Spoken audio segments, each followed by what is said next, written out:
Sharma ji, USA जा रहा हूँ स्टूडेंट वीज़ा पे। एक्सपेंसेस कुछ समझ में नहीं आ रहे। Can you help me with Yeah, that? sure. Let's create a video and help everyone. And just for fun, if I convert this to INR, it will be close to approximately.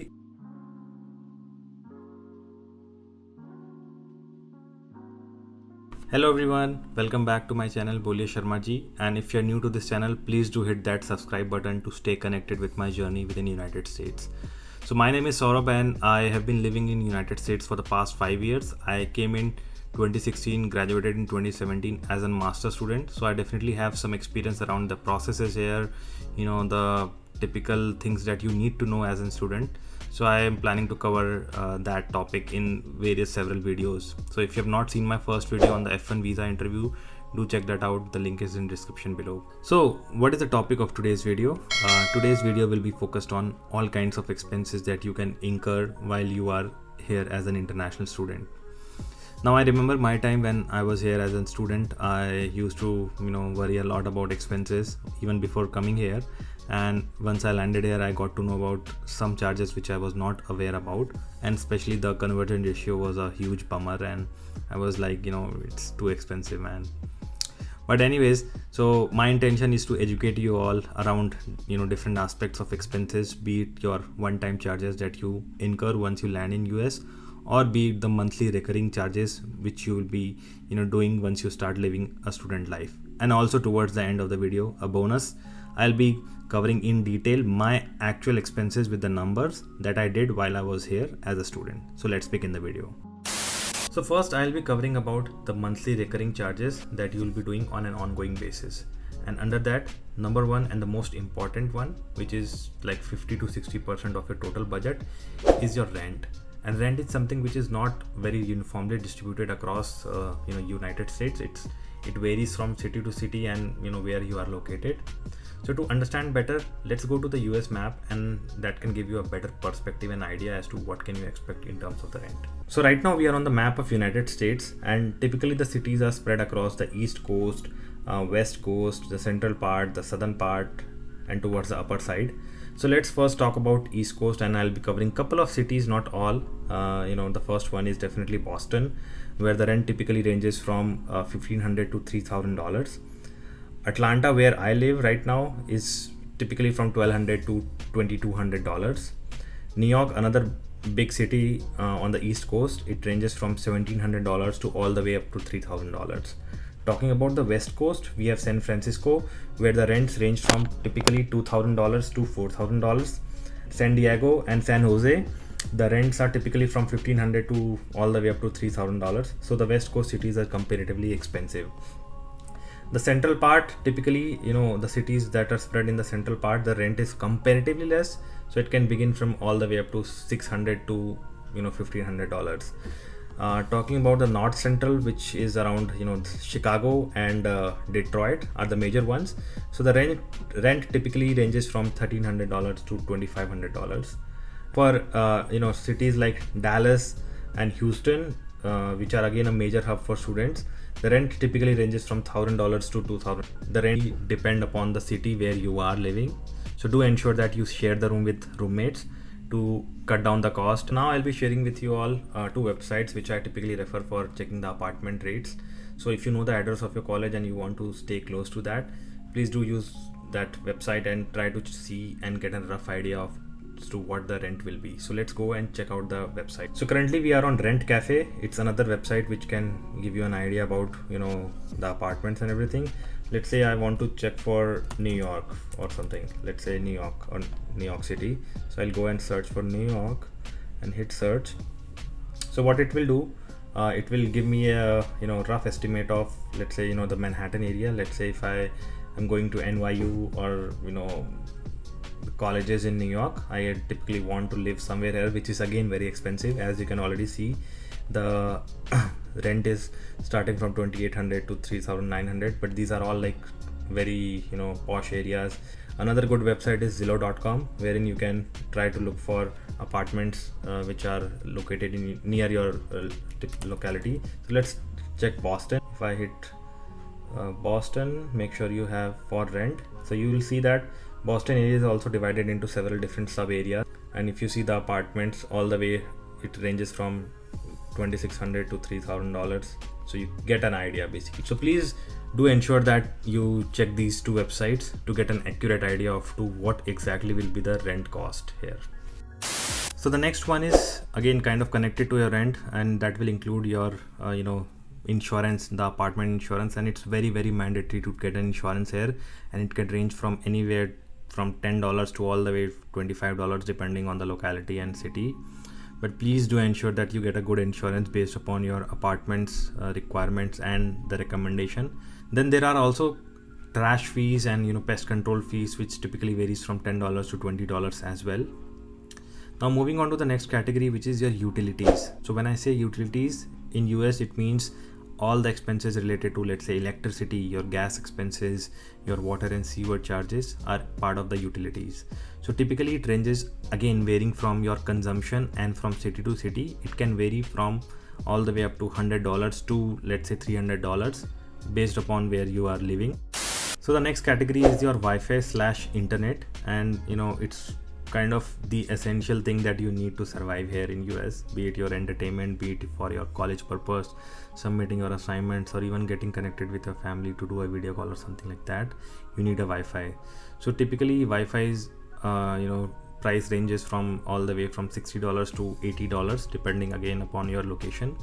But do ensure to get a good plan with high bandwidth, because let's say if you're living with 4 people and everyone has a laptop and everyone has a phone, so that means at a given point of time 8 devices will be simultaneously running and be connected. So do ensure the bandwidth is good, so that way you can have a good and seamless experience. Next one is your phone charges, and this is probably something that you need because you need to communicate with your friends here, back to your family. And for students, I would recommend that there are a couple of cheap options like H2O, Leica Mobile, or even Mint Mobile that you can check. There are many other options, but you can certainly check these as well, because these are typically very cheap, all the way from $15 to, like, say, $25. I personally had Leica when I was a student, and it costed me $23 per month, and it had India calling free as well. So I was on Leica. Now I have moved to a family plan. So let's say if you have a relative or a friend who is already in US, you can certainly join their family plan. So in a family plan, you typically have 6 to 7 people who come together, or even more people. And the higher the number of people, the better benefit you get in terms of charges. So the next on the list is commute. Typically there are, if you're living in a big major cities, the public transport system is really good. So a one-way ride, if you just take like a one-way ride, it costs you from $2 to all the way, I think, $3 per ride. But for students, you have this student passes that you can grab like on a monthly basis, and it will provide you a huge benefit because it offers unlimited number of rides on buses and metros. So typically the value of this passes ranges from all the way from $60 to $130, I think, which is in New York. For Atlanta, it's typically $70 for students. So do add that as well, because you will be utilizing the public transport for going to college, to going to other places as well. So the next on the list is groceries. And grocery is very important because you need food to survive, obviously.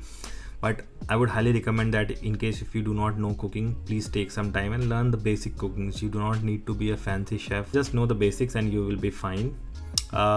You can certainly go out and eat, but it will cost you a lot, because a typical meal costs like $10 to $20 per meal. Expenses, again, varying from city to city, will vary from $150 to all the way up to $3,000 on a personal level. So if you cook yourself, you can certainly save a lot of money. And if you are an Indian student, there are many good Indian stores where you can get all such foods. I've created a separate video on the Indian stores that's called Patel Brothers here. You can check that out in the link in the description below. So the last category that I would like to add, and it's something which is up to your discretion, is the miscellaneous category, which can typically involve anything. Let's say if you want to go out somewhere urgently and the metros are not going there, you can book an Uber or a Lyft. Lyft is another transportation similar to Ola that we have in India. So you can book those. even your course charges, your book fees, things like that can be covered in the miscellaneous. So typically I put miscellaneous as $100 to $150. It's again up to you how much you wanna spend, but typically keep a margin of $100 to $150 for your miscellaneous expenses as well, because you never know, it might just happen simply. And wait. So if you have watched till now and you have still not subscribed, please do hit that subscribe button. It's free and it will help me keep motivated and continue making these videos. So let's move forward. So let's move on to the next category, which is the one-time charges that you might incur once you land in United States.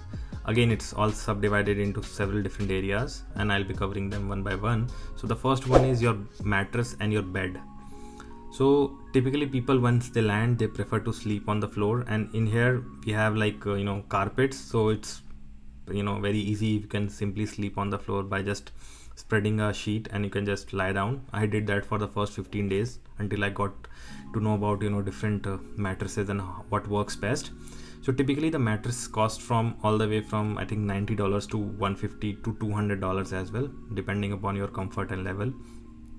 Within US we have like different levels of mattresses. First one is called as twin, which is perfect and suitable for a single person. And let's say if you are of a bigger height and usually your leg goes out of the mattress, there's something called as twin XL that you can purchase as well, because you really do not need a big mattress while you are a student. For your informational purpose, which is like suitable for 2 people, and then the next category is queen, and then definitely the king. So for your purpose, I would say stick to the twin, but I would also recommend please do not get an old mattress or a used mattress from someone, because bed bugs and roaches are a huge problem in United States. So if you want to invest in something, do invest in a new mattress rather than getting an old one. And again, it's my personal choice and my opinion. Now the bed is something, again, it ranges from $100 to $150. So if you want, you can get a bed based upon your preference. You can do that as well.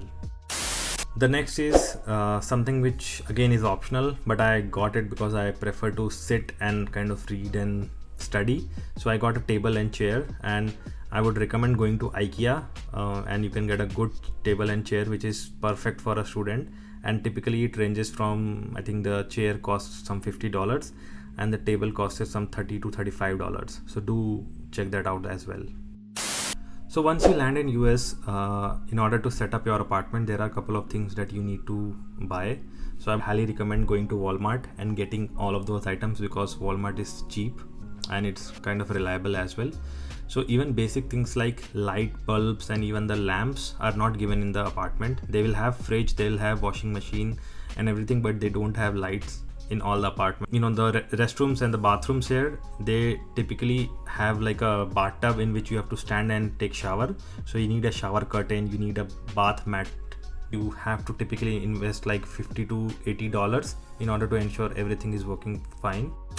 So now let's say if you're living in a city and where you have college very close by, and you do not have a good public transport, you definitely need a bike, which is the bicycle in our Indian terms.